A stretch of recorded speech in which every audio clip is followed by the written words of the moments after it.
सल्लल्लाहु अला मुहम्मद। माइक बंद कर लें, बोलते ओपन लीजिए।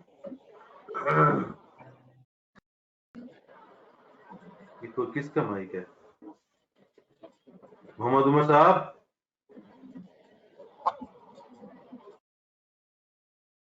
शर्जील का माइक भी ओपन कर देना। चले,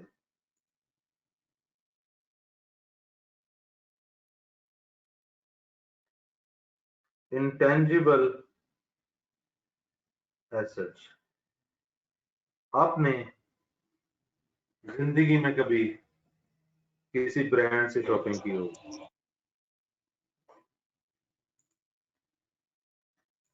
जैसे फॉर एग्जांपल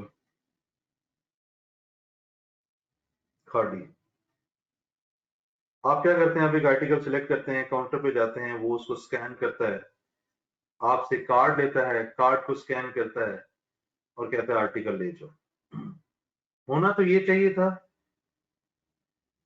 कैश डेबिट करता, वो सेल्स क्रेडिट करता, कॉस्ट ऑफ सेल डेबिट करता, इन्वेंट्री क्रेडिट करता। उसने क्या किया, उसने आपका लेट्स से ये आर्टिकल ऐसे स्कैन किया, फिर आपसे कार्ड लेता है, कार्ड मशीन में लगा के आपसे कोड पंच करवाता है और कहता है जाए। एक्चुअल में जो उसने स्कैन किया है उसके पीछे,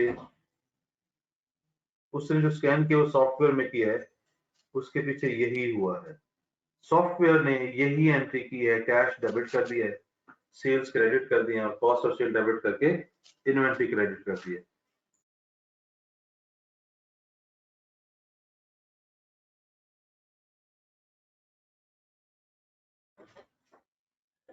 इसको हम कहते हैं अकाउंटिंग सॉफ्टवेयर। इसको हम कहते हैं अकाउंटिंग सॉफ्टवेयर। ऐसी कोई चीज जो फिजिकली एग्जिस्ट ना करे, बट अगर आपको याद हो I16 में क्या होता है कि कोई चीज हमें फ्यूचर इकोनॉमिक बेनिफिट दे और उसकी हम कॉस्ट मेजर कर सकें तो एसेट होता है। अब यही क्राइटेरिया जो I16 में अप्लाई होता है। अरे भाई क्या मसला है?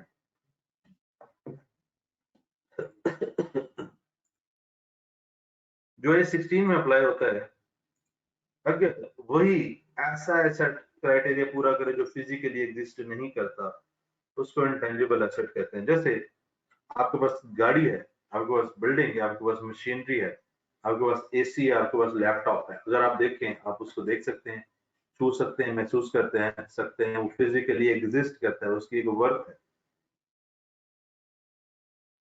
और उसकी कॉस्ट हमें पता है। अगर वो हमें हमारी कंपनी को बेनिफिट दे सकता है, फ्यूचर इकोनॉमिक बेनिफिट का मतलब होता है कमा के दे सकता है। फ्यूचर इकोनॉमिक बेनिफिट का हमेशा मतलब याद रखिएगा, जिस चीज को आप परचेज कर रहे हैं उसकी कॉस्ट तो आपको पता है। अगर वो आपको कमा के दे सकता है, इसका मतलब आपकी कंपनी को फ्यूचर इकोनॉमिक बेनिफिट्स मिलेंगे, कमाई उसकी तरफ से मिलेगी। इट मींस हम उसे रिकॉर्ड कर सकते हैं। अब जो फिजिकली एग्जिस्ट करता है वो टेंजिबल एसेट होता है, प्रॉपर्टी प्लांट एंड इक्विपमेंट होता है।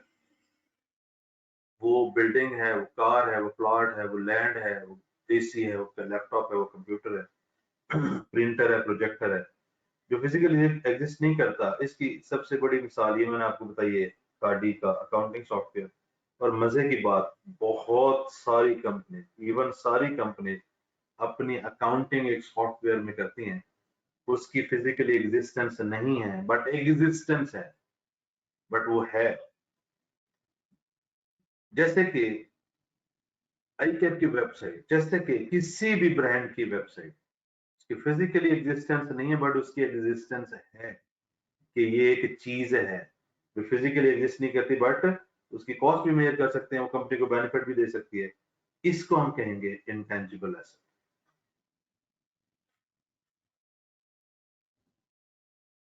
इसमें तीन बातें,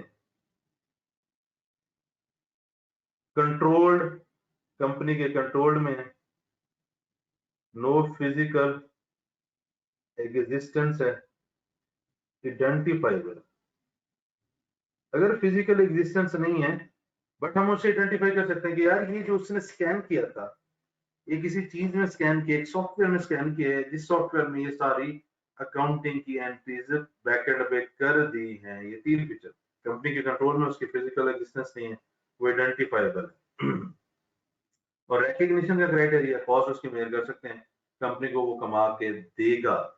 ये 3 चीजें, मतलब जो रिकग्निशन है वो तो है ही है, इंटेंजिबल एसेट्स ये 3 चीजें हैं, वो आपके कंट्रोल में, उसकी फिजिकल एग्जिस्टेंस नहीं हो, बट वो आइडेंटिफाइबल हो, इसको हम कहेंगे ये इंटेंजिबल एसेट। किसी को गलती से आज इंटेंजिबल एसेट समझ आ गया हो तो बता सकता है, अगर किसी को कोई सवाल है तो पूछ सकता क्लियर है सर। है। हाँ जी।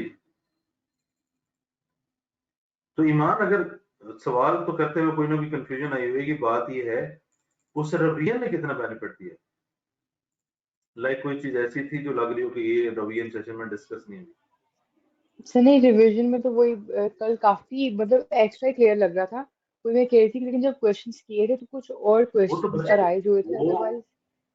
देखो आपकी बेस बन गई ना, जब उसको अप्लाई यस सर। करोगे तो एक दफा तो होगा ना यार, ये इतना मैंने छोटा सा क्रक्स पढ़ा है, एक दफा उसको अप्लाई करने में मसला होगा, बट वो अप्लाई हो जाएगा। लेकिन जब वो हो जाएगा, फिर आपके सामने वो जो 2-3 पेज है ना, वो एक बाइबल बन यस जाएगा। सर। वो तो जाहिर सी बात है ना, टेस्ट तो करना जी सर, होता है ना। नहीं overall, overall it's very beneficial, काफी इतना फर्स्ट टाइम समझ नहीं आया था जितना कल ही समझ आ गया। चलो जबरदस्त हो गया, बाकी इंशाल्लाह आज इंटेंजिबल एसेट को भी पढ़ा देंगे। जी सर, इंशाल्लाह। सर लीज के काइंडली वो आपने जो क्लास में लिए थे अरे ना, कर बनाए दूंगा, थे। कर दूंगा भाई, दे जी फोकस कर जेड़ा हो रहा है। सर, नहीं कल उसकी जरूरत थी ना, करते वो था नहीं इसलिए। A bird in hand is better than two birds in bushes, ऐसे भी अंग्रेजी अंग्रेजी में होता है। जेड़ा जी उधर सर, सामने ऐसा है है। उधर फोकस कर, मैं किधर भाग रहा हूँ। आपका कोई एक भी मैसेज अनआंसर्ड है आज तक, मतलब कल तू कितना जेड़ा ना, उसको पहले तो होता है नो ना, सर। हो जाएगा। उस्ताद ਨੂੰ ਵੀ ਸਾਹ ਲੈਣ ਦਾ ਮੌਕਾ ਦਿਓ, छुरी थले ਉਹਨੂੰ भी साह ਲੈਣ ਦਿਓ ਜਿਵੇਂ ਤੁਸੀਂ ਲੈਂਦੇ। चलें जी, इसकी रिकग्निशन हमने देख ली, इसकी अब आते हैं, इसको हम कर लेते हैं 1 2 इनिशियल मेजरमेंट। आप सीधा सीधा उसको परचेज कर लेते। परचेज में अगर आपको जिंदगी में याद हो, I-16 में परचेज कॉस्ट होती थी, डायरेक्टली एट्रीब्यूटेबल होता था, प्रोविजन फॉर डिसमेंटलिंग होता था। अब फिजिकली तो एग्जिस्ट करता नहीं, तो ये तो है। इट मींस जब आप किसी एसेट को परचेज करेंगे, 16 में परचेज कॉस्ट में क्या था कि आप परचेज करते हैं, उस कॉस्ट पे कुछ डिस्काउंट होता है वो लेस करते हैं, बाहर से लेते हैं तो इंपोर्ट ड्यूटीज पड़ सकती हैं, बाहर से लेते हैं तो आपको टैक्स पड़ सकते हैं जो नॉन रिफंडेबल हो, और उस एसेट को इंस्टॉल करने में काफी सारे एक्सपेंसेस हो सकते हैं, यानी कि यूज करने तक डायरेक्टली एट्रीब्यूटेबल। डायरेक्टली एट्रीब्यूटेबल का क्या होता है, अगर ये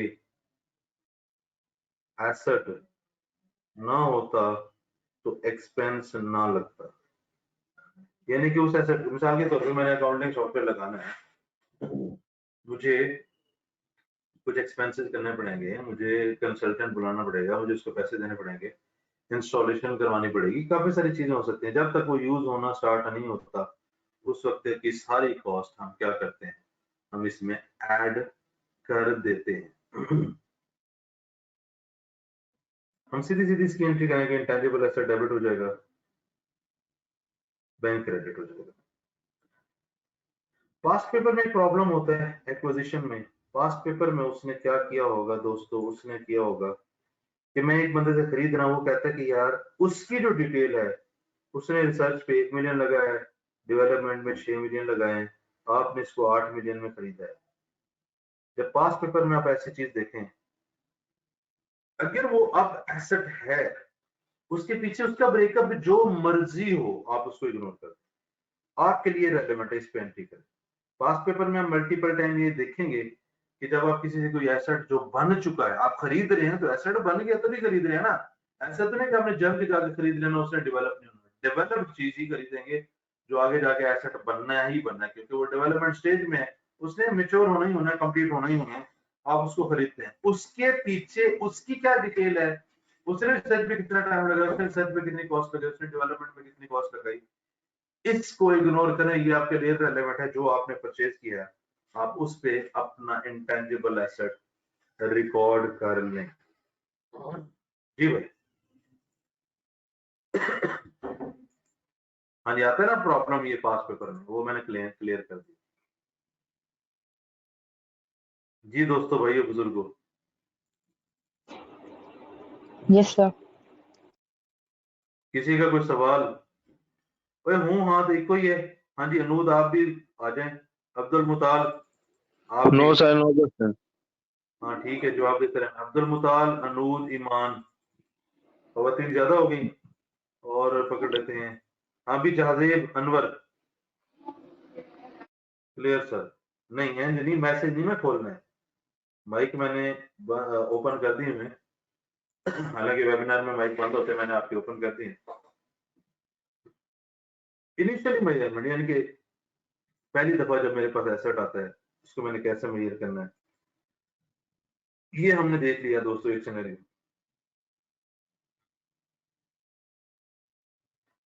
इंटरनली जनरेटेड, इसमें पास पेपर में आपको प्रॉब्लम्स आएंगी, कंफ्यूजन आएगी। इंटरनली जनरेटेड कि मैं बैठा हूं कंपनी में, मैंने एक एसेट डेबिट कर दी। याद रखिएगा, पास पेपर्स को ध्यान में रख के मैं बता रहा हूं कि इंटरनली जनरेटेड में सिर्फ और सिर्फ वो एसेट डेबिट होगा जो रिसर्च एंड डेवलपमेंट के फेज से गुजरा होगा। इसके अलावा कोई भी इंटेंजिबल एसेट डेबिट नहीं होगा, कोई भी इंटेंजिबल एसेट कैपिटलाइज नहीं होगा। सिर्फ और सिर्फ वो एसेट डेबिट होगा जो रिसर्च एंड डेवलपमेंट के प्रोसेस से गुजरा होगा। मिसाल के तौर पे मैंने 1980 में एक बिजनेस स्टार्ट किया, क्या कहते हैं जी, एक ब्रांड बना लेते हैं, कांजू बुटीक। आप कहते हैं यार ये 43 इयर्स हो गई, एक ब्रांड है, इसकी एक वैल्यू है, उसको आप रिकॉर्ड कर लें। नहीं, नहीं कर सकते। सिर्फ ये उस वक्त रिकॉर्ड होगा जब इसको खरीदा जाएगा कंसोलिडेशन में। मैं अगेन कह रहा हूं, आपको अगर लगता है कि ये इंटेंजिबल एसेट, इसकी एक वैल्यू, इसकी एक वर्थ है, उसको रिकॉर्ड कर लें, ऐसा नहीं होना, नहीं करना, वो एक्सपेंस आउट होगा।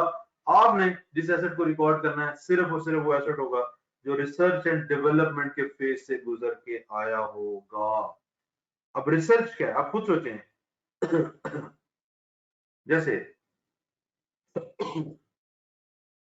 आप एक सब्जेक्ट चूज करने के लिए लाहौर आते हैं, डिफरेंट कॉलेजेस में जाते हैं, दोस्तों को मिलते हैं, मीटिंग करते हैं, डिस्कशन करते हैं, कॉल्स करते हैं, प्लानिंग है, ये सारी प्लानिंग है। अच्छा ये कर लें, वो कर लें, ऐसे कर लें, अल्टरनेटिव देख लें, कोई स्टडी पकड़ लें, खुद रिसर्च कर लें, लोगों को जाके मिल लें, डिफरेंट डाटा गैदर कर लें, ये सारी प्लानिंग, सारी प्लानिंग है। मिसाल के तौर पे आप 10 कॉलेजेस में प्लानिंग करते हैं, आप एंड पे एक फाइनल करते हैं या 2 फाइनल करते हैं। बेसिकली इंटेंजिबल एसेट में भी ये होता है कि आप अकाउंटिंग सॉफ्टवेयर बनाने लगे, आप 10 आइडियाज पे काम कर प्लान कर रहे हैं, अच्छा इसमें ऐसे करेंगे, इसमें ऐसे करेंगे, इसमें ऐसे, इसमें ऐसे, इसमें गेम बना देते हैं, इसमें सॉफ्टवेयर बना देते हैं, इसमें वेबसाइट बना देते हैं, मल्टीपल आइडियाज पे आप काम करते हैं। जरूरी नहीं है कि सारे के सारे मेच्योर हो जाए, जरूरी नहीं है। जो उसमें से मेच्योर होगा, आपको लगेगा यार ये 10 में से ये एक सॉफ्टवेयर है जो बन जाएगा, उससे आगे यहां तक सारी एक्टिविटी रिसर्च है, उससे आगे डेवलपमेंट है। ये सारा एक्सपेंस आउट होना है, ये सारा कैपिटलाइज होना है, क्राइटेरिया मीट होगा। एक क्राइटेरिया होता है पाई रेट, इसको मैं सादा अल्फाज में समझाता हूँ, नोट्स में इसकी डिटेल भी मिल जाएगी। एक क्राइटेरिया होता है पाई रेट।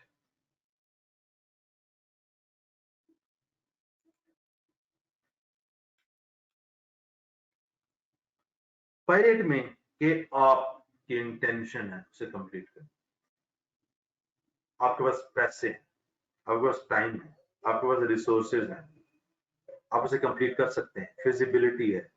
मतलब pie rate, what is pie rate? Pie rate ये है कि भाई डेवलपमेंट स्टेज में जो चीज है ना, मैं सिरे ला के आना, तोड़ चढ़ाना है, दरमियान में रास्ते में नहीं छोड़ना, कंप्लीट करना है। उसमें जो चाहिए आपको, लोग चाहिए, आपको सर्विस चाहिए, आपको इंटेंशन चाहिए, आपको पैसे चाहिए, आपको जगह चाहिए, आपको प्लानिंग चाहिए, सब कुछ है। ये पारेट है, हर वर्ड से एक चीज बनती है, अब नोट्स में देख लीजिएगा, जिसको मैंने सिंपली एक्सप्लेन कर दिया। अब रिसर्च हो गया एक्सपेंस, डेवलपमेंट भी एक्सपेंस। आपको पास्ट पेपर में फिर डेवलपमेंट स्टेज में नजर आएगा एक्सपेंस होता है, एक्सपेंस होता है। क्राइटेरिया मीट हुआ, कैपिटलाइज। क्राइटेरिया मीट नहीं हुआ, expense. It means development stage में भी कुछ एक्सपेंसेस ऐसे हो सकते हैं जो क्राइटेरिया मीट नहीं करेंगे। What is the criteria? Criteria is 5। यहाँ पे जो क्राइटेरिया मीट करेगा, development asset debit, bank credit. जो नहीं करेगा, development expense debit, bank credit. यहाँ पे research expense debit, bank credit. जब ये कंप्लीट हो जाएगा, डेवलपमेंट एसेट से निकालें और इंटेंजिबल एसेट बनाएं। ये कौन सा टाइम है? इस दिन ये अवेलेबल फॉर यूज है, और यहां से लेकर ईयर एंड तक आपको इसको डेप्रिशिएट करना पड़ेगा। यहाँ पे डेप्रिसिएशन को अमोर्टाइज करते हैं। जिस दिन वो यूज के लिए अवेलेबल हो गया, आप यूज करें या ना करें ये इररिलेवेंट है, अवेलेबल हो गया यूज के लिए, उस दिन से लेकर ईयर एंड तक अमोर्टाइज भी करना पड़ेगा। पास पेपर में एक तो बच्चे डेवलपमेंट स्टेज में कहते हैं कि डेवलपमेंट स्टेज है तो सब कैपिटलाइज, नहीं, यहाँ पे भी क्राइटेरिया मैटर करता है। ये अगर मीट होगा तो एसेट, मीट नहीं होगा तो एक्सपेंस।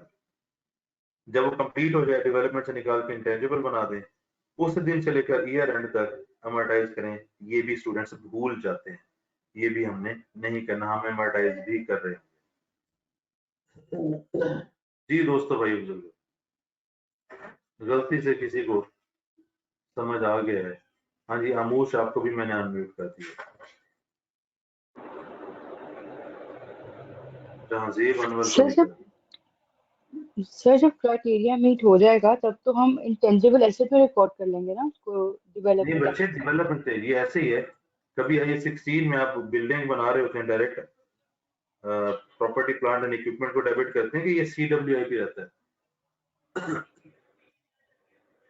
हम्म। तो जब एसेट सर इन जब प्रोसेस डेवलप होता है, जी। जैसे रुको जो यस सुनो, सर।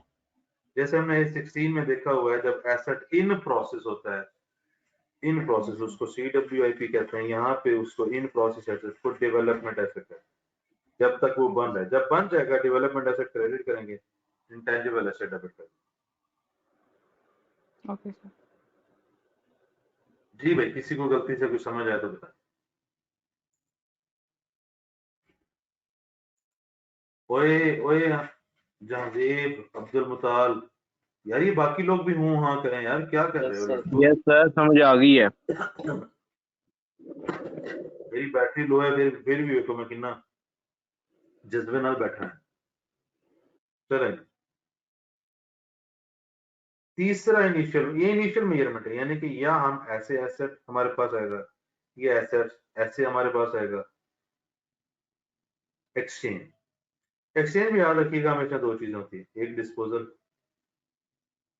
New asset. इसका मतलब आपको जब जब एक्सचेंज आएगा, दो अकाउंटिंग करनी होगी। डिस्पोजल में हमें पता है, जैसे 16 में पढ़ते हैं, डिस्पोजल डेबिट और एसेट क्रेडिट। वहां पे अकोमोलेटेड डेप्रिसिएशन है, डेबिट, एसेट क्रेडिट, फिर आपको पैसे मिलते हैं और डिस्पोजल क्रेडिट। फिर जब आप टी अकाउंट बनाते हैं तो आपको गेन या लॉस होता है, ये गेन की एंट्री होगी, ये लॉस की एंट्री होगी, ये डिस्पोजल। इसका मतलब है जब जब एक्सचेंज होगा, एक एसेट जो आपने दिया है वो डिस्पोजल है, आप उस पर डिस्पोजल करेंगे। एक चीज, दूसरी चीज, न्यू एसेट की कॉस्ट क्या होनी चाहिए? एग्जैक्टली ये वैसे ही है। अगर आने वाले एसेट की फेयर वैल्यू अवेलेबल है, फेयर वैल्यू जाने वाले एसेट की अवेलेबल है, फेयर वैल्यू दोनों की फेयर वैल्यू अवेलेबल है, दोनों की फेयर वैल्यू अवेलेबल नहीं है। एग्जैक्टली ये वही रूल्स हैं जो 16 में लगते हैं कि यार मैंने एक्सचेंज किया, जो ऐसा चला गया उसकी तो मैंने डिस्पोजल की एंट्रीज करा।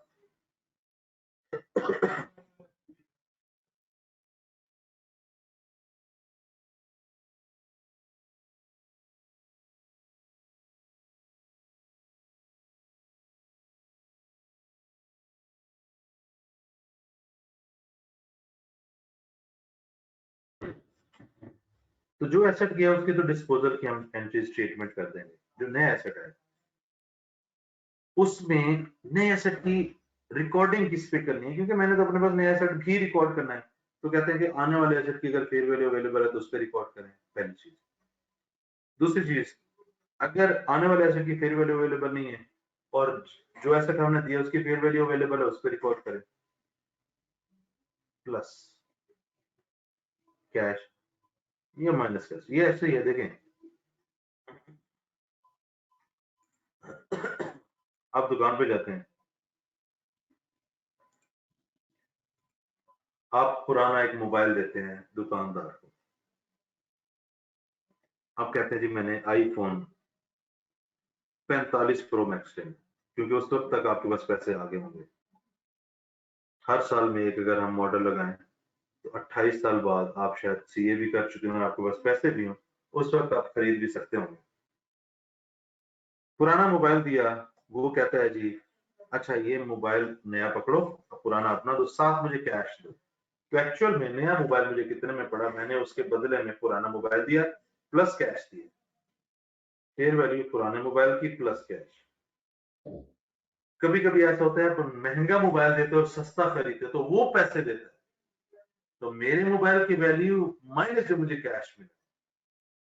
कैश दिया है तो ऐड होगा, कैश लिया है तो लेस होगा।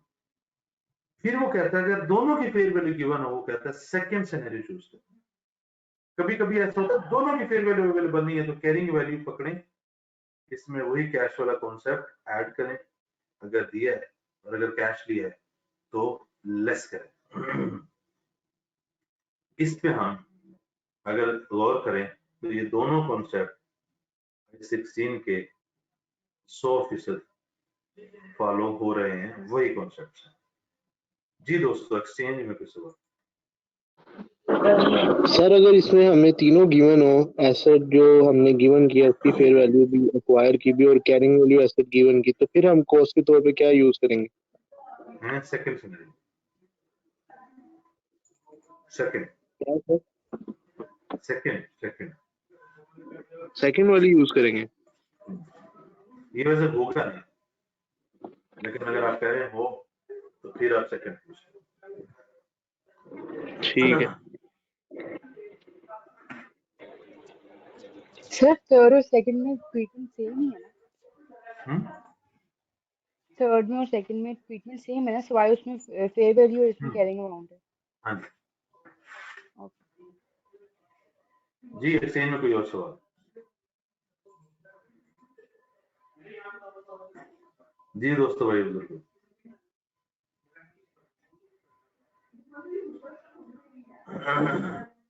Hello hello hello.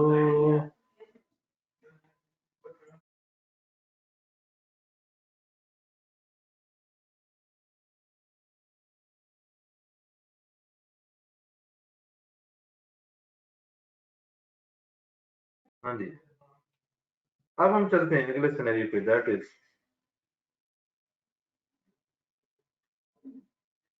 Government grant, ISPS. आपको याद होगा यहाँ पे रिलेटेड टू इनकम वो कहता था, रिलेटेड टू एसेट कहता था। इनकम में इनकम एक्सपेंस की बात होती है या डेफर्ड रेवेन्यू की बात होती है। यहाँ पे डेफर्ड रेवेन्यू की बात होती है और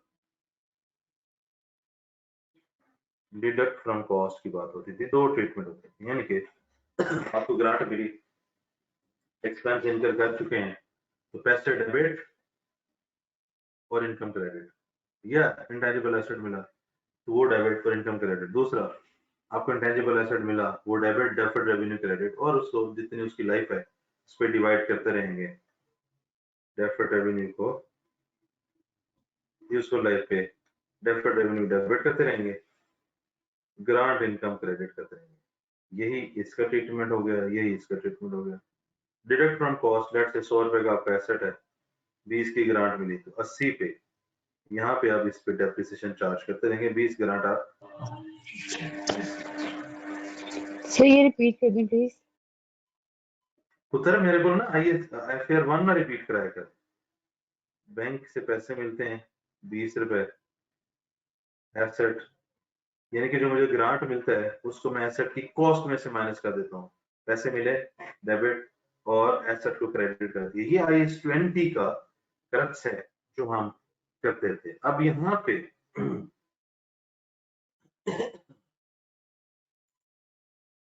अगर तो उसने पैसे दिए हैं, ये ट्रीटमेंट भी है, ये भी है, ये भी है, ये भी है। अगर उसने पूरा इंटेंजिबल एसेट दिया, फेयर वैल्यू या नॉमिनल वैल्यू, मिसाल के तौर पे $50,000 का या 50,000 का एसेट है, आपको एसेट मिल गया, आप उतने अमाउंट पे डेबिट कर देंगे, आपका कुछ खर्चा हुआ, बाकी डेफर्ड रेवेन्यू। फेयर वैल्यू पे इसको हम रिकॉर्ड करें। इसका मतलब एसेट पूरी मार्केट वैल्यू पे आ जाएगा, आपके जो हल्के फुल्के पैसे लगेंगे क्रेडिट हो जाएंगे। डेफर्ड रेवेन्यू, और डेफर्ड रेवेन्यू मैंने बताया रिमेनिंग लाइफ पे डिवाइड करेंगे और थोड़ा थोड़ा उसको इनकम का पार्ट बनाते रहेंगे। What is nominal value? आपको इंटेंजिबल एसेट मिलता है, आप हल्के फुल्के पैसे देते हैं बराए नाम। नॉमिनल का मतलब है बराए नाम, खाना पूरी के लिए। वो कहते हैं यार अच्छा यार 50,000 का एसेट है, चलो आओ 1,000 रुपया फीस देकर ना ले जाओ, ग्रांट है। नॉमिनल वैल्यू बराए नाम, खाना पूरी के लिए आपके हल्के फुल्के जो पैसे हैं, उसी पे सिर्फ इंटेंजिबल एसेट को आप रिकॉर्ड कर लेते हैं। तो ये दो ट्रीटमेंट है अगर आपको इंटेंजिबल एसेट मिलता है। सजेस्टेड ये है आप इस पे करें, बट ये ट्रीटमेंट दोनों है, आपने इन दोनों पे अपने एसेट को रिकॉर्ड करना है। दोनों में से किसी एक पे आप फेयर वैल्यू पे रिकॉर्ड कर लें, ये ज्यादा बेस्ट है। तो इस तरीके से हम गवर्नमेंट ग्रांट में अपने इंटेंजिबल एसेट को रिकॉर्ड कर रहे होते हैं। जी आप बताओ क्या मसला है?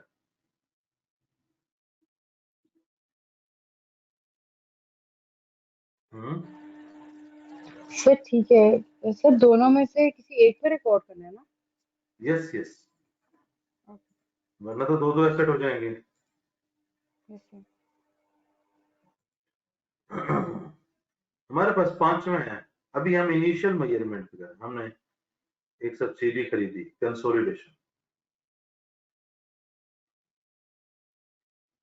उसके इंटेंजिबल एसेट थे, आपने उसको खरीदा। सवाल ये बनता है कि आपने उसको किस पे रिकॉर्ड करना है? क्रिस्टल क्लियर है, फेयर वैल्यू पे।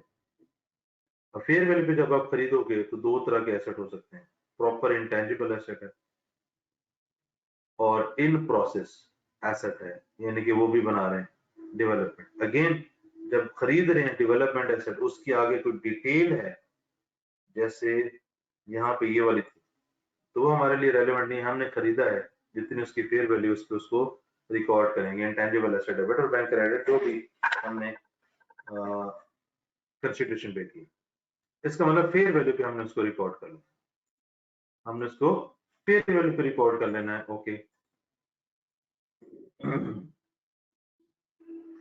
अब फेयर वैल्यू पे या तो वो बना बनाया पूरा एसेट है, इंटेंजिबल एसेट हमारी बुक्स में आ जाएगा, दूसरा वो इन प्रोसेस एसेट है तो मैं उसको खरीद लूंगा। अब इन प्रोसेस के ऊपर सब्सीक्वेंट एक्सपेंसेस हो सकते हैं, और आपको पता है इसमें अगर क्राइटेरिया मीट करता है तो ऐड करेंगे, क्राइटेरिया मीट नहीं करता तो लेस करेंगे। इट मींस ये जो डेवलपमेंट है यहाँ पे, जैसे डेवलपमेंट की स्टेज थी, ये पूरी की पूरी उस पर अप्लाई हो जाएगी। तो ये 5 तरीके हैं जिसमें हम अपनी बुक्स में अपना एसेट रिकॉर्ड करते होते हैं।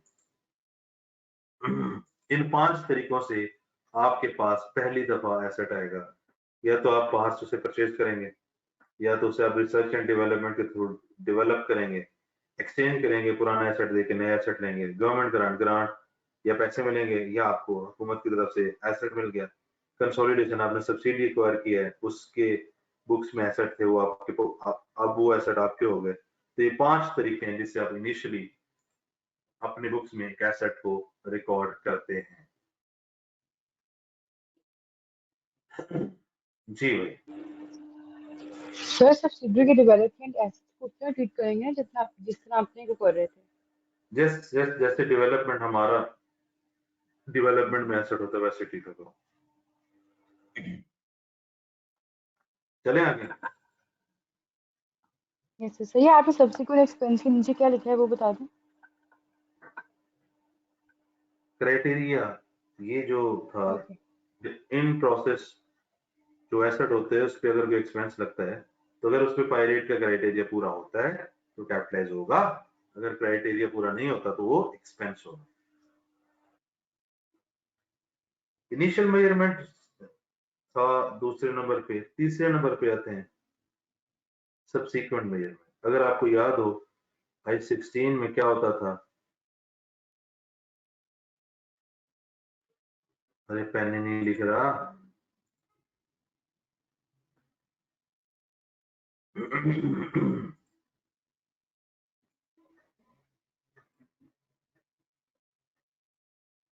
I-16 में हम क्या करते थे,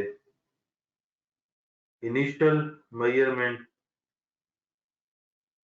कॉस्ट पे होती थी। यहाँ पे हमने इनिशियल मेजरमेंट देख ली कि हमारी कितनी कॉस्ट लगनी, फिर वहां पे सब्सीक्वेंट मेजरमेंट होती थी जिसमें कॉस्ट मॉडल होता था, फेयर वैल्यू मॉडल होता था।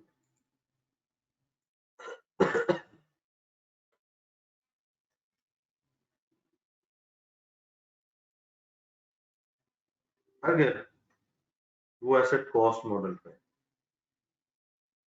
100% I-16 लगेगा, एक एसेट मैंने 100 रुपए पे रिकॉर्ड किया, वो हमेशा 100 रुपए पे रहेगा, तो उसको हम डेप्रिशिएट करते हैं।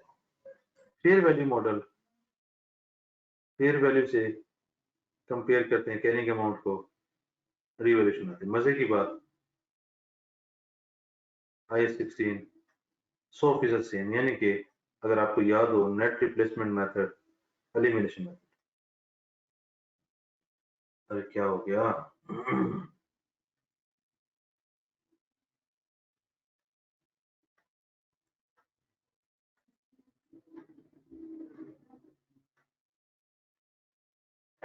जालिमों की हुई है।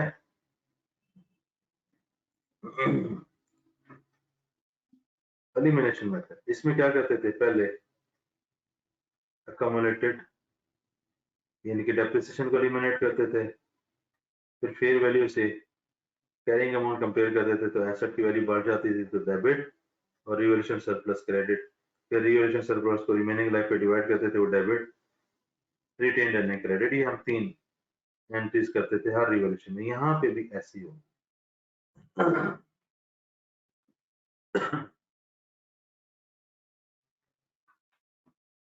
डिफरेंस क्या है, डिफरेंस क्या है, यहाँ पे फेयर वैल्यू यानी कि फेयर वैल्यू I-16 में हो, फेयर वैल्यू I-38 में। What is the difference? Difference ये है कि यहाँ पे तो कोई मसला नहीं है, मार्केट एग्जिस्ट करती है।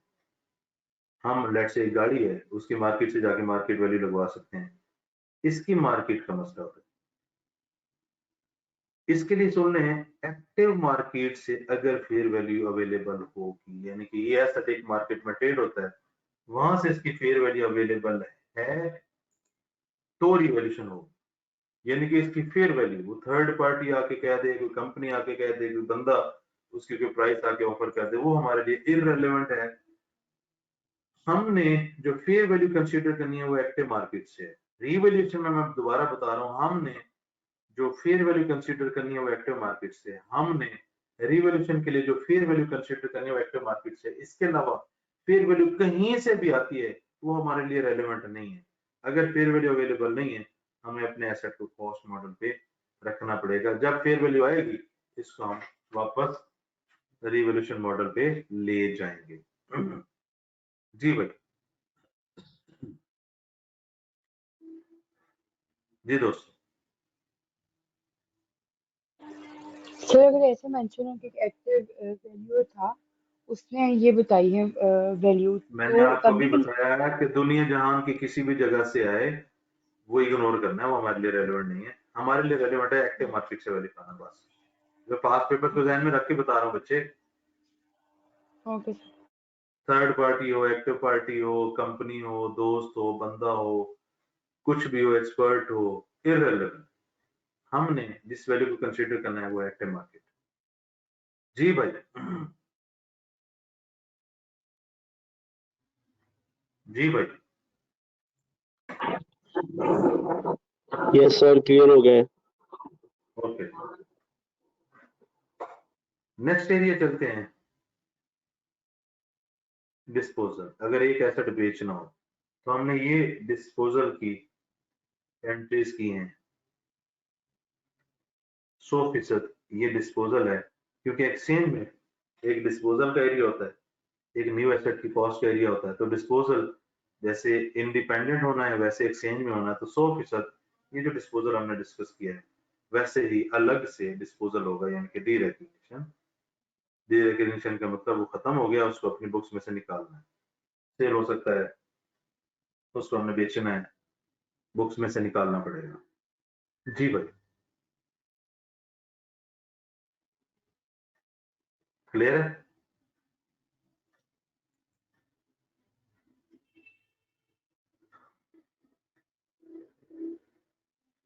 आगे चलते हैं।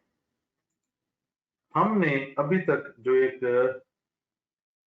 सबसीक्वेंट मेजर में डिफरेंट चीज पड़ी है वो है फेयर वैल्यू का एक्टिव मार्केट से अवेलेबल। अब हम देखते हैं कि हम इस तरह के एसेट्स को अमोर्टाइज कैसे करेंगे।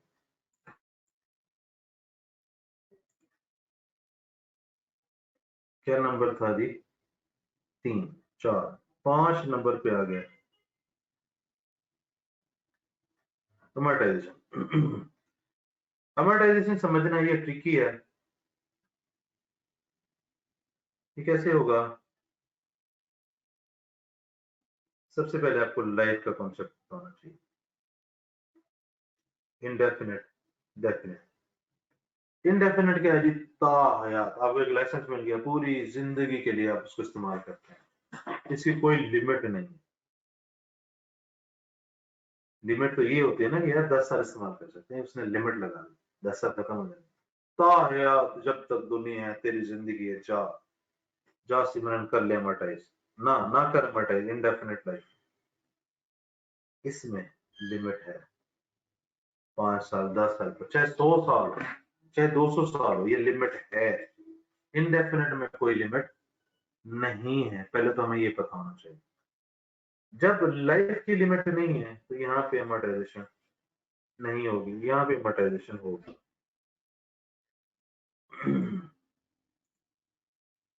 अब डेफिनेट में मजीद आगे चलते हैं। एक हमारे पास होती है लीगल लाइफ, एक होती है useful life. What is legal life? कि मैं अप्लाई करता हूँ गवर्नमेंट को, मैं कहता हूँ कि मुझे गिलगित बल्तिस्तान में जाके पहाड़ों से हीरे ढूंढने, मुझे लाइसेंस दें। वो कहता है जॉब 20 साल के लिए मिल गया। लेट्स से उस लाइसेंस की जो लाइफ है 25 साल। यूजफुल लाइफ मार्केट से, legal life as per law. अरे मैंने क्या चाहता है ये लैपटॉप?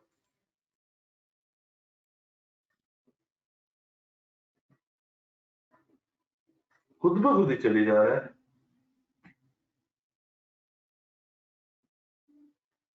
हाय हाय। तो क्वेश्चन में उसकी यूजफुल लाइफ गिवन होगी और एज पर लॉ, कॉन्ट्रैक्ट से, अग्रीमेंट से, रूल्स एंड रेगुलेशन से जो आपने खरीदा होगा वो एक टाइमलाइन होगी। जैसे 20 साल के लिए मुझे लाइसेंस मिल जाता। सवाल इसमें आता है, इसमें रिन्यूअल का कॉन्सेप्ट होगा।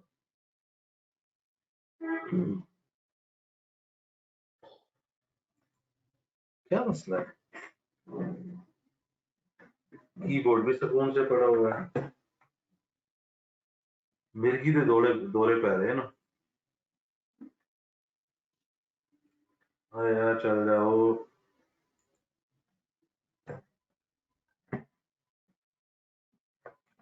गर्म भी नहीं हुआ।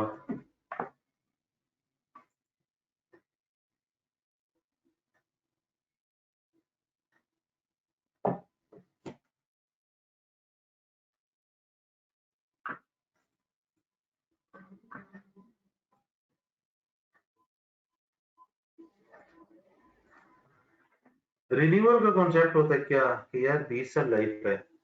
लेट्स से ये मैंने 1 लाख में लाइसेंस खरीदा। रिन्यूअल होता है जी, हर जब 20 साल खत्म हो मजीद 20 साल के लिए रिन्यू करवा सकते हैं। इस रिन्यूअल पे ना पैसे लगने, अगर वो पैसे सिग्निफिकेंट, अगर वो पैसे इनसिग्निफिकेंट, सिग्निफिकेंट लाख रुपए भराए, वो कहता है यार अच्छा जी 70,000 और दे देना तो 20 साल के लिए रिन्यू हो जाएगा। और यहाँ पे है लेट्स से 70,000, यहाँ पे यार 2,000 पढ़ाना तो कम कर देंगे। अब फिगर देख के पता लग जाएगा कौन से सिग्निफिकेंट है, कौन से इनसिग्निफिकेंट है। अगर सिग्निफिकेंट होगी तो नई वाली लाइफ इसमें ऐड नहीं करनी, अगर इनसिग्निफिकेंट होगी तो ये ऐड हो जाएगी। यानी कि रिन्यू करते हुए आपको जो पैसे देने पड़ेंगे वो ना होने के बराबर हो, वो एवं हल्के फुल्के पैसे हों। रिन्यूअल की बात करूं, सिर्फ रिन्यूअल की बात करूं, ये 70,000 है, यहाँ पे 2,000 है, ये इनसिग्निफिकेंट है, सिग्निफिकेंट है। इनसिग्निफिकेंट जब कॉस्ट आपको पे करनी पड़ेगी तो आप इसको पहली लीगल लाइफ में रिन्यूअल को भी ऐड करोगे। अब मेरे पास लीगल लाइफ अपडेट होके आ गई 40 साल, यूजफुल लाइफ 20 साल। इसमें से शॉर्टर सिलेक्ट करनी है जिस पे हम अमर्टाइज करें। इसका मतलब अगर आप गौर करें, आपने पहले समझना है डेफिनेट इंडेफिनेट को। डेफिनेट में useful life, legal life, legal life में फिर रिन्यूअल है। जब ये फाइनल हो जाएगी तो उसमें से शॉर्टर पकड़ना है जिसमें हम उसको एमोर्टाइज कर रहे होंगे।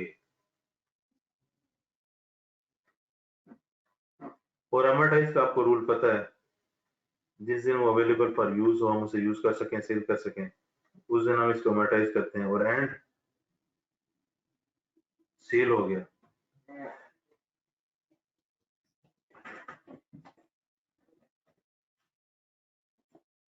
जिस दिन उसको अवेलेबल फॉर यूज करते हैं उस दिन से उसको अमोर्टाइज करना स्टार्ट कर देना है। और अगर उसको सेल वगैरह कर देते हैं तो उसकी अमोर्टाइजेशन रोक देते हैं। अब अमोर्टाइजेशन करने के लिए आपके सामने इनडेफिनेट और डेफिनेट का कॉन्सेप्ट है। डेफिनेट में अमोर्टाइजेशन है, वो सिर्फ समझना है। डेफिनेट के अंदर आ जाएंगे तो लीगल लाइफ, यूजफुल लाइफ है। फिर लीगल लाइफ में रिन्यूअल को समझना है। अगर कॉस्ट सिग्निफिकेंट है तो लीगल लाइफ में इस मजीद रिन्यू, मजीद ये याद रखिएगा पहले वाली लीगल लाइफ में मजीद ये रिन्यूअल वाली लाइफ ऐड होगी, दूसरे केस में ऐड नहीं होगी। इनसिग्निफिकेंट जब ये लाइफ ऐड होगी तो लीगल लाइफ अपडेटेड आ गई। लीगल लाइफ को यूजफुल लाइफ से कंपेयर करना है, शॉर्टर पे हम उसको अमोर्टाइज करना स्टार्ट कर रहे हैं। एक चीज तो ये इधर इसके अंदर एक बड़ा ही मेजर कॉन्सेप्ट आता है रेजिडुअल वैल्यू का। आपको याद हो हम I16 में डेप्रिशिएट करते थे cost minus accumulated depreciation over life depreciable amount, उसमें रेजिडुअल वैल्यू माइनस करते थे। जैसे फेयर वैल्यू मैंने कहा, रिवॉल्यूशन में फेयर वैल्यू अगर एक्टिव मार्केट से आती है तो उसको कंसीडर करेंगे यहाँ पे एक्टिव मार्केट और थर्ड पार्टी। मिक्स ना कीजिएगा। रेजिडुअल अगर एक्टिव मार्केट और थर्ड पार्टी से आएगी तो कंसीडर होगी, अदरवाइज ये जीरो होगी। रिवैल्यूएशन में फेयर वैल्यू एक्टिव मार्केट से, यानी कि फेयर वैल्यू सिर्फ एक्टिव मार्केट से, यहाँ पे मैं लिख देता हूं ताकि याद रहे, फेयर वैल्यू एक्टिव मार्केट से, residual value active market and third party, ये मिक्स नहीं करना। फेयर वैल्यू सिर्फ एक्टिव मार्केट की यूज होगी, residual value active market and third party दोनों की कंसीडर करनी है। अगर ये ना नहीं हो, दोनों से ना हो, तो रेजिडुअल वैल्यू जीरो कंसीडर होगी। अमोर्टाइजेशन और रेजिडुअल वैल्यू पे कोई सवाल? और गलती ना कोई समझ नहीं आ रहा दोस्तों, पर आओ। सर अमोर्टाइजेशन में जहाँ पे इनसिग्निफिकेंट वैल्यू, वहाँ पे आपने कहा है कि हम इंक्रीज करेंगे, और जिस अमाउंट को पे करके इंक्रीज करेंगे उसका क्या करेंगे? लेट्स से वो 2000 जो था उसको क्या करेंगे? एंट्री क्या पास होगी?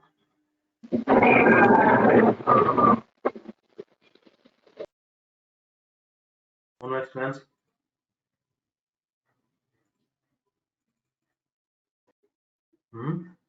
उसको हमने शो नहीं करवाना क्वेश्चन में। एक्सपेंस अगर एंट्री सोचनी भी है तो एक्सपेंस है। ओके, आंसर सिग्निफिकेंट होगी तो उसका हम कुछ करेंगे नहीं, उसको इग्नोर कर देंगे। इग्नोर कर देंगे। ओके।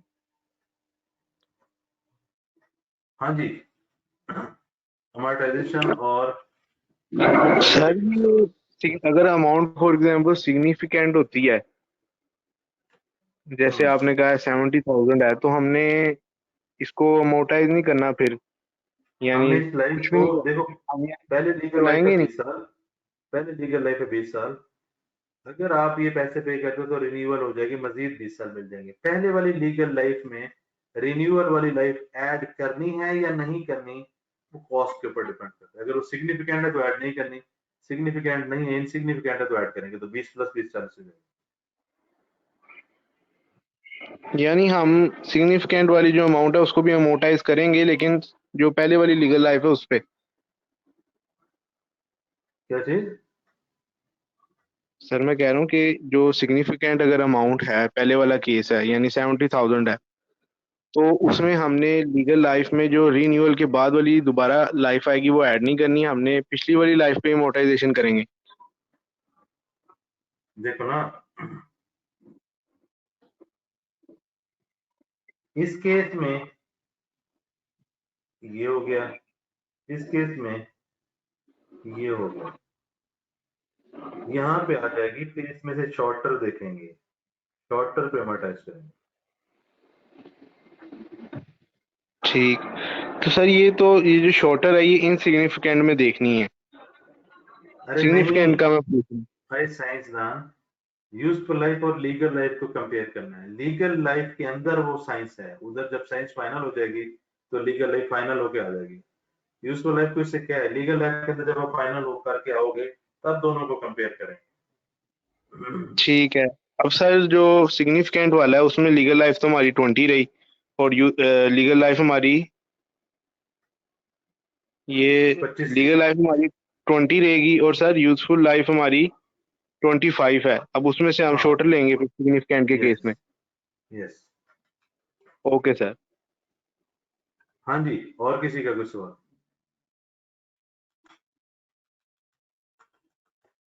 जी दोस्तों, भाई बुजुर्गों, कोई सवाल सवाल सवाल सवाल? सर मतलब रिन्यू नहीं होगा तो जो पहले लाइफ थी उसी में शॉर्टर देख लेंगे, राइट? यार कोई हाल नहीं थोड़ा, सीधी जी गल है, वाकई सीधी जी गल है। सर जी वो उनके क्वेश्चन से अरे थोड़ा रुको कंफ्यूज हो सही, गए हैं।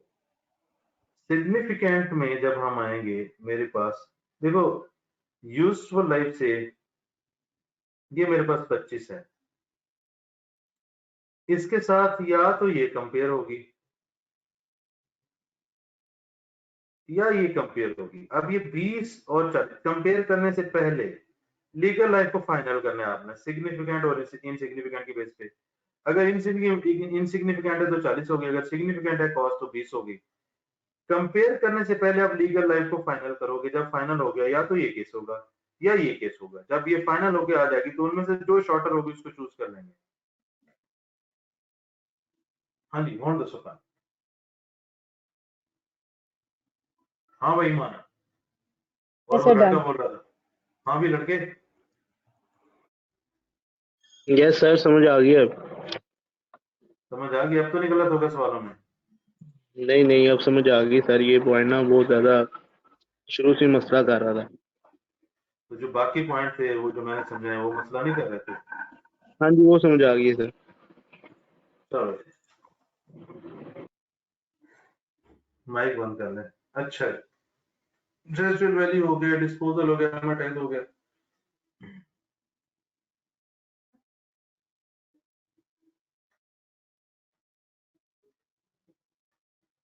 Impairment 100% IS 36 carrying amount recoverable amount. Recoverable amount आपको पता है present value of cash flows या fair value less cost to sell. इसमें से जो हायर होता है वो रिकवरेबल अमाउंट होता है। अब रिकवरेबल अमाउंट अगर कैरिंग अमाउंट से कम होगी तो इम्पेयरमेंट आ जाएगी। ये 100% जैसे हमने पढ़ा है जिंदगी में IS 36 ये वैसे रहेगा। डिस्क्लोजर नोट या note on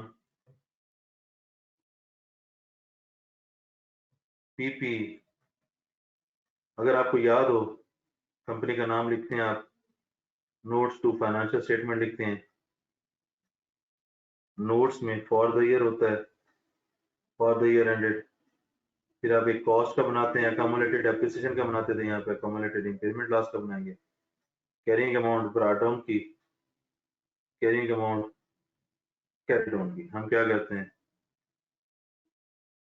opening balance, closing balance, opening balance, closing balance asset में ऐड होता है, डिलीट होता है, रिवैल्यूएशन होता है। यहाँ पे फॉर द ईयर की डेप्रिसिएशन आएगी यानी कि अमोर्टाइजेशन आएगी और डिस्पोजल वगैरह की आ जाएगी। तो 100% ये जो नोट है सेम बनेगा जैसे IS 16 में बनाते हैं। इसके नीचे भी फिर एडिशनल नोट्स आ जाएंगे।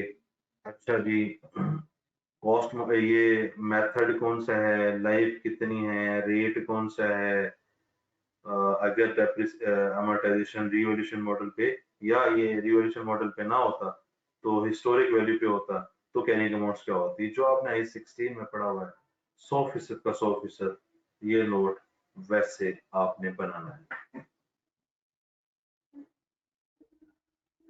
कोई त्रास?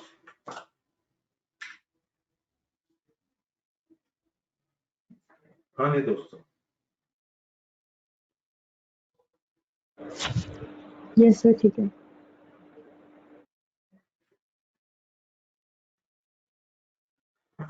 IS 38 की डिस्कशन कंप्लीट होगी। अब मुझे बताएं कोई चीज ऐसी जो आपके जहन में आती है जो आपने कभी पास पेपर में देखी है, पूछें। फिर ब्रेक करते हैं, फिर SIC 32 करेंगे, फिर देख लेंगे कि क्या रहता है। सर एक पॉइंट था वो कि अगर आपकी एक एसेट की डेवलपमेंट चल रही है और उसके अंदर कोई दूसरा एसेट अपना रोल प्ले कर रहा है, यानी हाँ तो वो तो प्रॉपर्टी प्लांट ऐड होगी इक्विपमेंट, उसकी, होगी वैल्यू ऐड। तो सर वो जब जो इसकी हम डेवलपमेंट कर रहे हैं अगर उसका क्राइटेरिया मीट हुआ होगा तब होगी ना। भाई मेरी बात सुनो, डायरेक्टली एट्रीब्यूटेबल है। ये एसेट है तो वो खर्चा हुआ है, ये ना होता तो वो खर्चा ना होता। इस क्राइटेरिया पे पूरा उतर है तो ऐड होगी। ठीक है, और अगर नहीं होगी तो वो डेप्रिसिएशन उसकी P&L में चली जाएगी। यस, ये ओके ऐसे सर, जैसे थैंक बॉडी कॉस्ट में आप लोगों ने पढ़ा हुआ है, वो अगर प्रॉपर उसका IS 23 कंप्लीट होता है तो ऐड होता है जिस टाइम पे बना हो, जैसे सस्पेंडेड पीरियड तो एक्सपेंस आउट हो जाता है। ये भी ऐसे ही। यू। हाँ जी, और किसी के जहन में कुछ भी पास्ट पेपर का कॉन्सेप्ट आ रहा है बताएं जो हमने इसमें कवर ना किया। मेरे ख्याल में हाँ जी, कोई मुझे राय देना चाहे, क्या कोई ऐसे SIC 32 के अलावा कोई चीज ऐसी जो पास्ट पेपर में है जो हमने आज इस एक घंटे में डिस्कस ना की? Is there anything?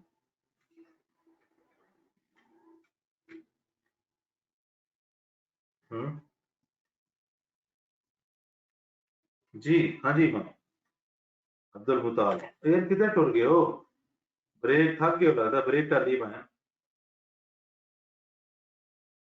Hello yes sir, समझ आ गई, सब चीजें क्लियर हो गई। मैं पूछ रहा हूँ कोई चीज ऐसी जो पास पेपर में आपकी नजरों से गुजरी हो, जितने भी पास पेपर आपने जितनी भी एग्जाम्पल आज तक देखी हो, सर क्या कोई चीज सर ये ऐसी अभी जो है जो हमने पॉइंट डिस्कस नहीं की है सर अभी ये जो पॉइंट डिस्कस किया इन्होंने कि एसेट अगर कोई और इसमें हेल्प कर रहा हो प्रोडक्शन में तो उसकी डेप्रिसिएशन इसका पार्ट बनेगी। तो जाहिर सी बात है पूरा एसेट बिल्डिंग उठा के तो नहीं ऐड कर देंगे ना ओके डायरेक्टली एट्रीब्यूटेबल है ना ईमान यस सर जी सर आगे समझ जिस जिस डेट से वो हो रहा होगा उस डेट से कैलकुलेट यस करेंगे यस डेप्रिसिएशन यस वो पार्ट। जितना टाइम के लिए वो रेलेवेंट था इस एसेट की वजह से वो इनकर हुआ तो वो ऐड हो जाएगा हाँ जी कोई चीज ऐसी पास पेपर में हाँ जी ईमान बताएं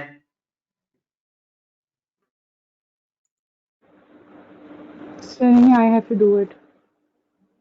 हैं क्या कह इसको रही एक दफा सर करना है अभी अभी करना है एक दफा करके मैं फिर करूँगी। हो ओके ओके मोहसिन हफीज साहब मोहसिन पहले तो मैं देख लूं तेरा माइक ओपन है तू मुझे जो टाइप करके भेजी जा रहा है ना मोहसिन तू दुआ कर ओए मनहूस आदमी तेरा माइक ओपन है चलो जहाजे बनवर का भी चेक कर लेते हैं जहाजे बनवर का भी ओपन है इनके मैसेज हैं जी रेजिड वैल्यू में अगर एएम और थर्ड पार्टी दोनों की वैल्यू मैं कह रहे हैं दोनों नहीं होनी है तू कहना दोनों इकट्ठे हों एक्टिव मार्केट चूज करें sir indefinite life definite life में कन्वर्ट हो तो यूजफुल लाइफ हाँ ये मैं बता देता हूँ कि इंडेफिनेट डेफिनेट में कैसे कन्वर्ट होती है यस ये पास पेपर में एक पॉइंट है like license renewal further renew नहीं होगा सर रेजिडुअल वैल्यू अगर एक्टिव मार्केट में थर्ड पार्टी दोनों की वैल्यू हो तो रेजिडुअल 10 तो चुके हैं यार तुम्हें एक पास पेपर में कॉन्सेप्ट आता है कि इनडेफिनेट लाइफ है लाइक एक लाइसेंस 5 साल के लिए आपको मिला 5 साल के लिए और 5 साल के बाद दोबारा रिन्यू हो जाएगा 1-2 रुपए दे के ताहयात ये चलता रहेगा इसका मतलब 5 साल 5 साल 5 साल 5 साल 5 साल इसने कभी खत्म नहीं कभी कभी ऐसा होता है कि इसको इनडेफिनेट को ये इनडेफिनेट है कि उसको 5-5 करते करते दुनिया खत्म होने तक ये चलता रहेगा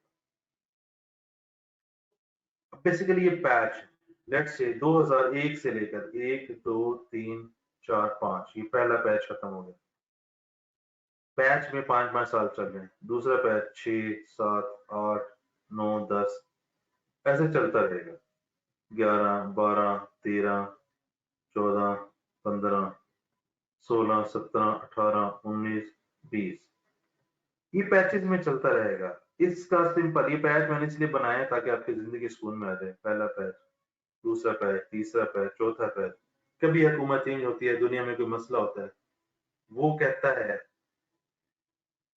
कि इस पैच में करना है कहते जी आपका आज के बाद ये लाइसेंस रिन्यू नहीं होगा इसका मतलब गौर करें मैं अब जिंदगी में उस लाइसेंस को सिर्फ इसी पैच तक इस्तेमाल कर सकता हूँ और वो बात हमें कहता है लेट्स से जी 18 में तो गौर करें इस पैच में मैं कराऊं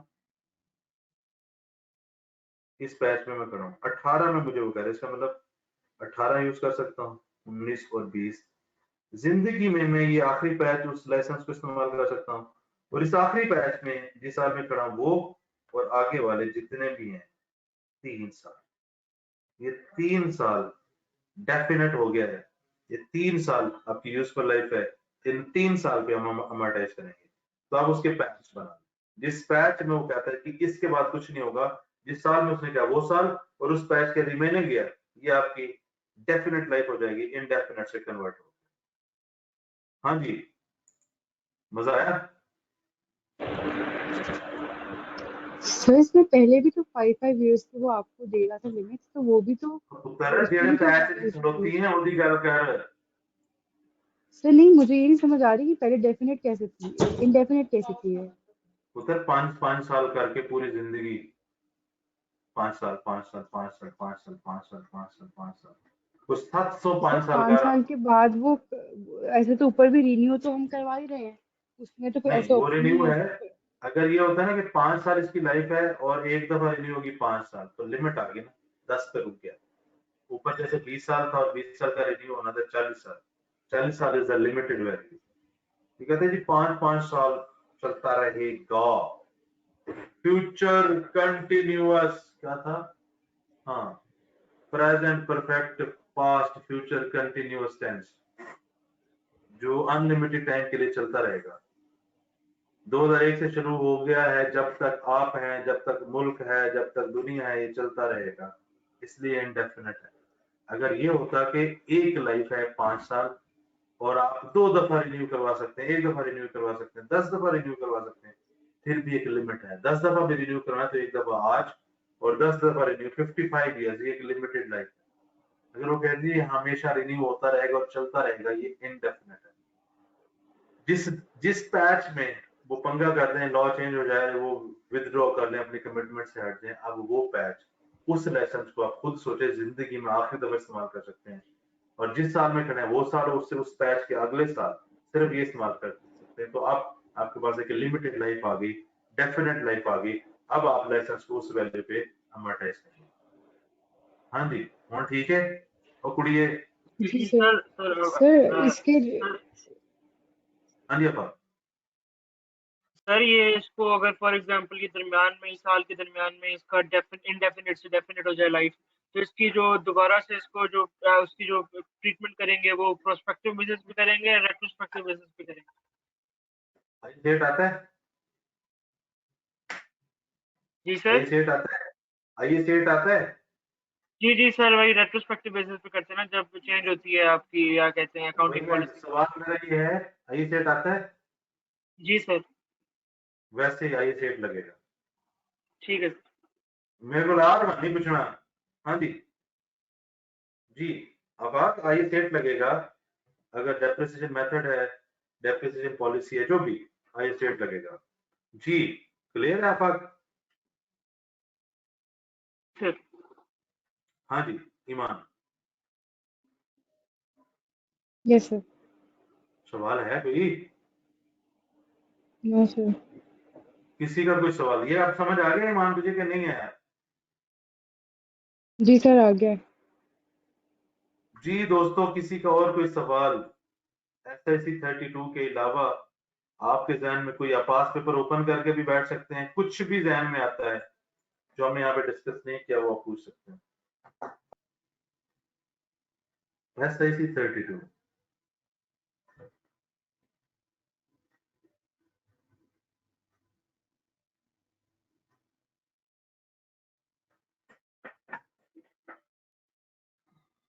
SIC 32 क्या है? जब आप वेबसाइट डेवलप करते हैं, ये उसके बारे में। अब वेबसाइट, इसको इंटरनली भी एक्सेस किया जा सकता है, एक्सटर्नली भी। जैसे मिसाल के तौर पर आप किसी भी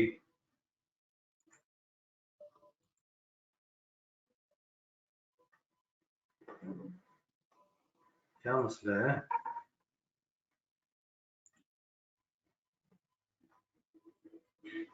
लैपटॉप फुल गर्म हो गया।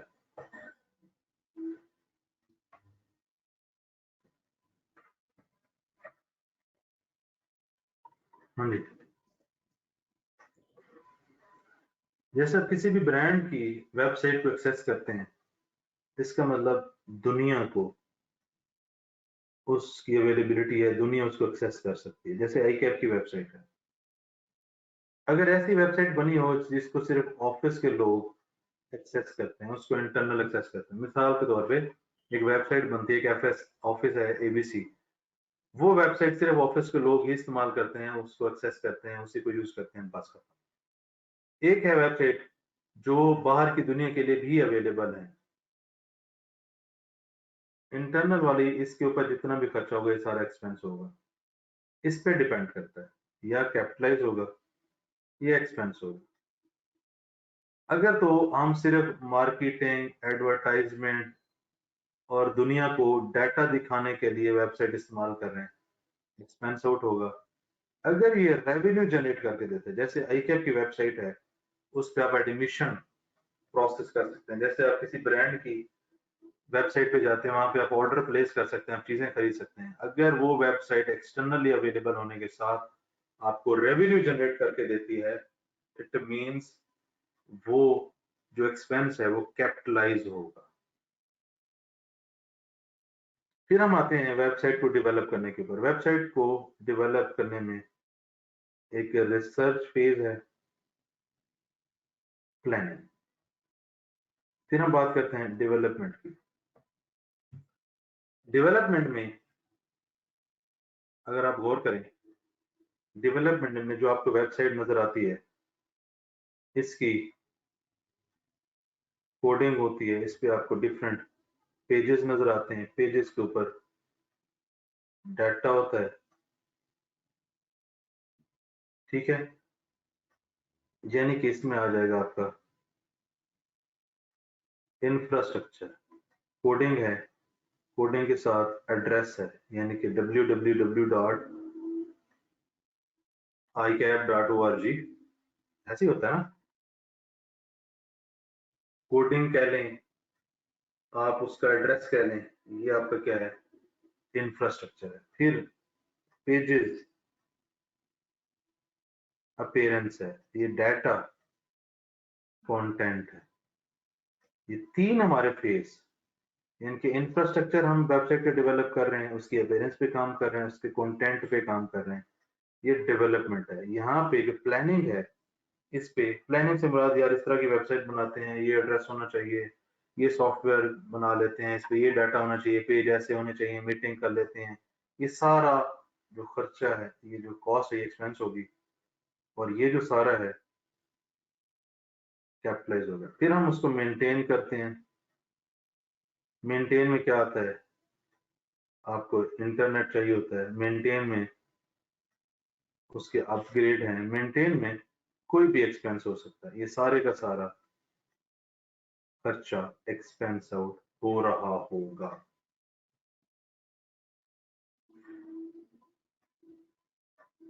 जी, इस वेबसाइट की कॉस्ट में एक चीज और होती है,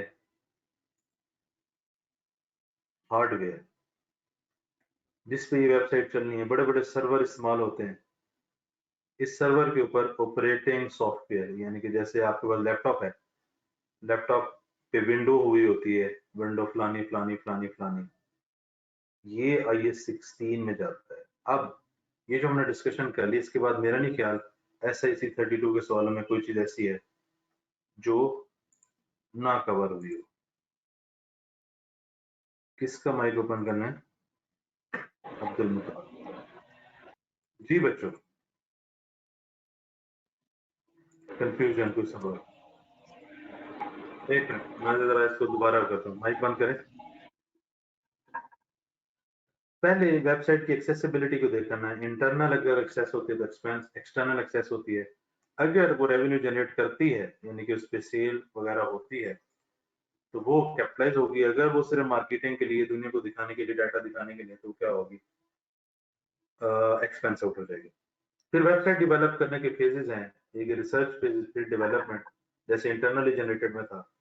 रिसर्च में पूरी planning, alternative, different meeting, different data gather करना, डिफरेंट इंफॉर्मेशन गैदर करना, ये सारी रिसर्च है, प्लानिंग है, ये एक्सपेंस आउट होगी। डेवलपमेंट में इंफ्रास्ट्रक्चर, उसकी कोडिंग करना, उसको डेवलप करवाना, उसका जो जिस एड्रेस पे उसने चलना है वो बाय करना, देन उसकी अपीयरेंस पे काम करते हैं कि कितने पेजेस होने चाहिए। मिसाल के तौर पे, अच्छा जी, वेबसाइट बनाते हैं, लड़कियों के जो आर्टिकल हैं ऑफिशियल, अनऑफिशियल, यहाँ पे आ जाएंगे, लड़कों के ऑफिशियल, कैजुअल, फिर उसके ऊपर क्या शर्टें लगानी है, क्या टाइज लगानी है, डिफरेंट जो ब्रांड की चीजें हैं वो दिखानी है, ये आपका डाटा है। ये सारी तीनों, इंफ्रास्ट्रक्चर, अपीयरेंस, कंटेंट, डिजाइन, ये सारा क्या हो जाएगा, डेवलपमेंट, ये कैपिटलाइज होगा।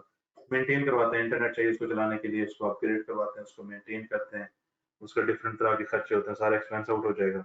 इसमें जो हार्डवेयर लगता है, हार्डवेयर के ऊपर सॉफ्टवेयर लगता है, सॉफ्टवेयर भी ऑपरेटिंग सॉफ्टवेयर i16 है। क्यों? क्योंकि ऑपरेटिंग सॉफ्टवेयर हार्डवेयर के बगैर नहीं चल सकता, हार्डवेयर ऑपरेटिंग सॉफ्टवेयर के बगैर नहीं चल सकता, तो ये दोनों मिला के i16 में आते हैं। तो इसके साथ हमारी SIC 32 की डिस्कशन कंप्लीट हो जाती है। जी भाई।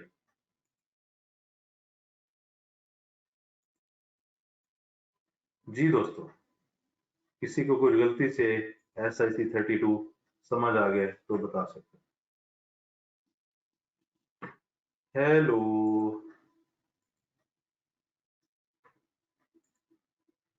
हेलो हेलो, कोई आवाज नहीं आ रही?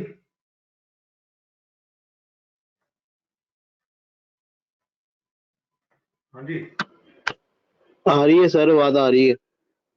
हाँ जी, कोई मसला? No sir. मजे से समझ आ गया? हाँ जी। कोई टेंशन? नो सर, कोई टेंशन नहीं। चलो, आ गई समझ सर, ओके। हाँ जी ईमान,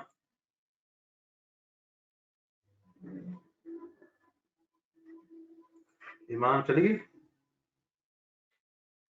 और किधर चल गई हैं?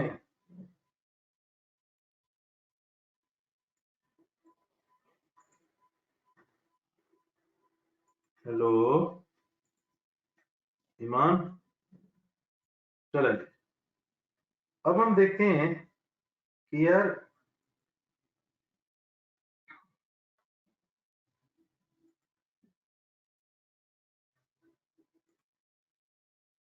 जो क्वेश्चंस आएंगे वो किस किस तरीके के हो सकते हैं।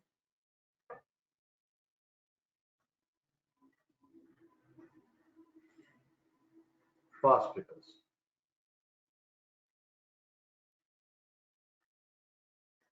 इसमें कोई सिंगल सिनेरियो हो सकता है। इसमें एक क्वेश्चन में 5 से 6 7 सिनेरियोज हो सकते हैं। इसका जवाब किस तरीके से होता है? डिस्कस करें, एक्सप्लेन करें, कमेंट करें, अकाउंटिंग ट्रीटमेंट बताएं। इस तरह की एक एडजस्टमेंट हो सकती है। दूसरी एडजस्टमेंट होती है प्रैक्टिस पास करना। कैलकुलेशन, कैलकुलेशन में कैलकुलेशन करने के बाद आप एक्सट्रैक्ट बना सकते हैं। कैलकुलेशन करने के बाद आप नोट ऑन इंटेंजिबल एसेट बना सकते हैं। ये 3 तरह के आपके सामने क्वेश्चंस आएंगे। सिंगल सिनेरियो और मल्टीपल सिनेरियो, ये इस तरफ जाता है। इसमें एक चीज याद रखनी है, देखना है क्या वो रिसर्च एंड डेवलपमेंट है या वो ऑलरेडी इंटेंजिबल एसेट है। यानी कि जब भी किसी सिनेरियो को पढ़े तो देख लें क्या वो इंटेंजिबल एसेट है। इंटेंजिबल एसेट है तो इसमें मल्टीपल चीजें आ जाएंगी। डिस्पोजल आ जाएगा, सब्सीक्वेंट एक्सपेंडिचर आ जाएगा, इम्पेयरमेंट आ जाएगा, एक्सट्रैक्ट्स आ जाएंगे, नोट की बात आ जाएगी। इसके बाद इंटेंजिबल एसेट अगर है, इस तरीके की चीजें आ जाएंगी। अगर रिसर्च एंड डेवलपमेंट है तो आपने ट्रीटमेंट बताना है। अब ये डिस्कस करना, कमेंट करना, एक्सप्लेन करना, अकाउंटिंग ट्रीटमेंट, इसका जो मेथड है, मैकेनिज्म है, अगर तो उसने कुछ गलत किया है वो आइडेंटिफाई करें। उसने ट्रीटमेंट किया है, आप उसको बताएं भाई इसका ट्रीटमेंट ऐसे नहीं होगा। फिर आप सारी पॉसिबिलिटीज बताएं। पॉसिबिलिटी से मुराद कि कोई भी एरिया है, लेट्स से रिसर्च है, रिसर्च में क्या क्या होता है सब बताएं। डेवलपमेंट है, डेवलपमेंट में क्या क्या होता है सब कुछ बताएं। अमोर्टाइजेशन, अमोर्टाइजेशन में क्या क्या होता है सब कुछ बताएं। डिस्पोजल है, डिस्पोजल में क्या क्या होता है सब कुछ बताएं। इनिशियल मेजरमेंट 5 एरियाज में से जिसमें वो फॉल करता है उस एरिया को सारा बताएं। प्लस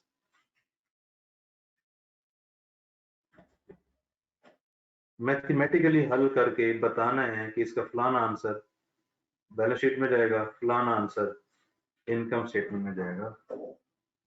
ये इसका आंसर है।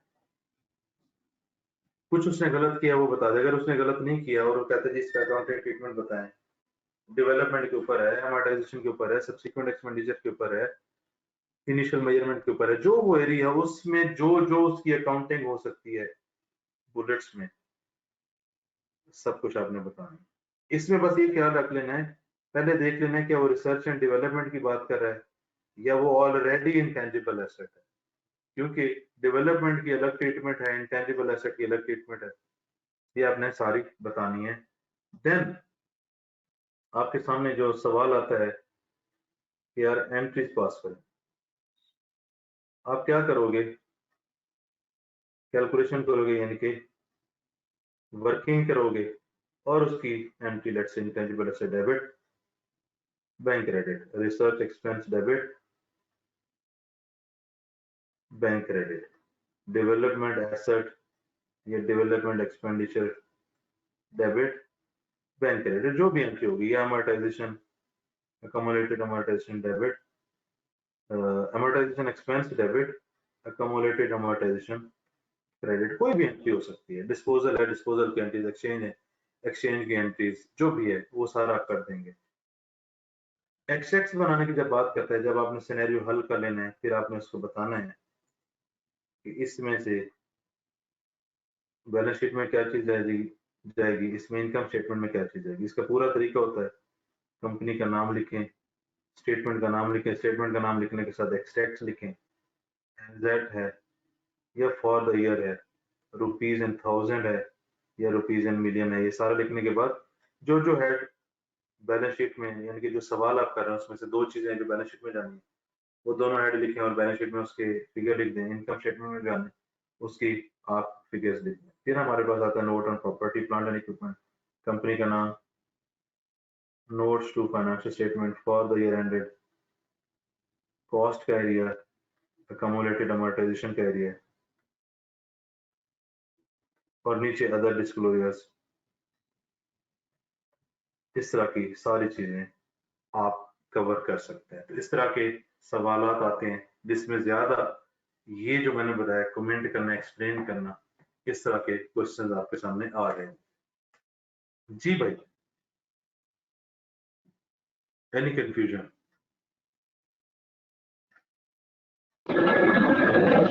नो सर, सब समझ आ गया। बस फिर खत्म हो गया intangible asset.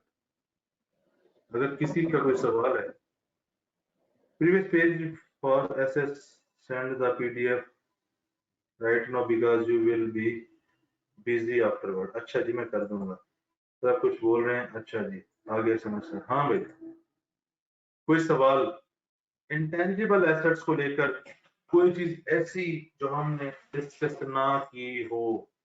Is there anything, कुछ भी ऐसा?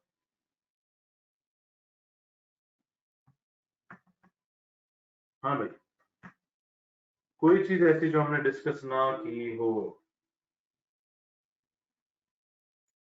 दोस्तों, भाई बुजुर्गों, वन बाई वन। हाँ भाई, आफाक, चीजें समझ आ गई हैं? आफाक माइक ओपन करके बताओ।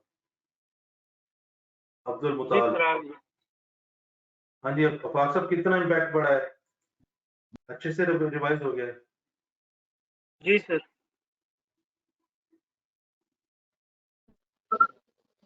यस सर, समझ आ गई, सब कुछ समझ आ गया। जबरदस्त हो गया। अब्दुल रऊफ? यस सर, समझ आ गया। जी। जाजेब, जाजेब अनवर? Clear sir. नुमान? महानूर फातिमा? मोहसिन? उमर?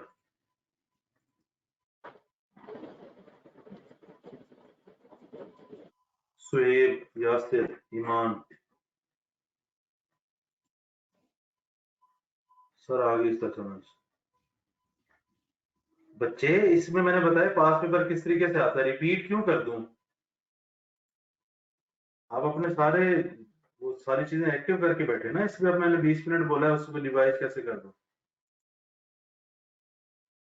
जी, किसी का कुछ सवाल या कंफ्यूजन है तो बताएं। I-38 को लेकर, इंटेंजिबल एसेट को लेकर, माइक मैंने आपको ओपन कर दिया। ईमान जी, किसी का कुछ सवाल, कोई कंफ्यूजन?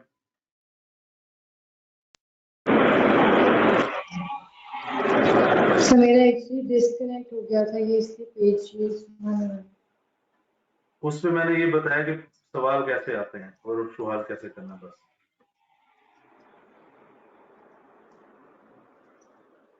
ठीक है जी दोस्तों, कोई कंफ्यूजन नहीं है इंटेंजिबल एसेट्स में ऐसे हैं। सर फर्स्ट पेज शो पर आ जाए। स्क्रीनशॉट ले लें जी तीनों पेजेस के।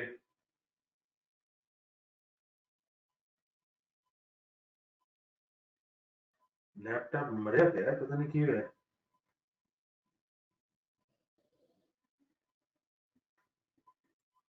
Sir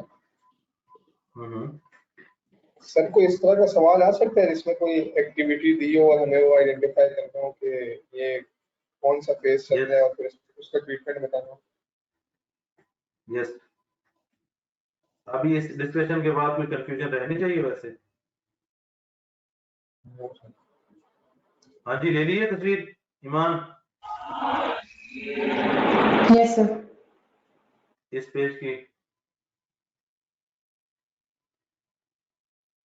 yes sir. इस पेज की। Yes sir.